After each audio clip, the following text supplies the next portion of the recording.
মাছের ডিম দিয়ে থোর ঘন্ট বানিয়ে নেওয়ার জন্য এক ফালি থোরকে ছোট ছোট করে কেটে নিয়ে এতে পরিমাণ মতো নুন হলুদ দিয়ে ভালো মতন হাত দিয়ে চটকে 30 মিনিটের জন্য রেস্টে রেখে দেবো। এখানে আমি নিয়েছি 200 গ্রাম মাছের ডিম। মাছের ডিমেও পরিমাণ মতো নুন হলুদ মাখিয়ে নিলাম। একটা ফ্রাই প্যানে তেল গরম করে মাছের ডিমগুলোকে আমি ভেজে নেব। ফুল ভিডিও দেখার জন্য ডেসক্রিপশন বক্সে দেওয়া লিঙ্কে ক্লিক করলে আপনারা ফুল ভিডিওটা পেয়ে যাবেন।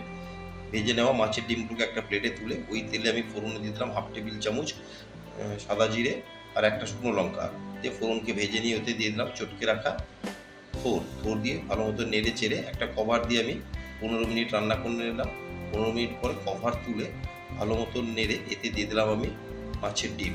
দিয়ে মাছের ডিমকে ভালো মতন মিশিয়ে আরও 10 মিনিট আমি রান্না করে নিলাম। নামানোর আগে আমি দিয়ে দিলাম 1/4 টেবিল চামচ গরম মশলার গুঁড়ো। দিয়ে গরম মশলার গুঁড়োকে ভালো মতন মিশিয়ে নিয়ে আমার আজকের রেসিপি পরিবেশন করার জন্য রেডি।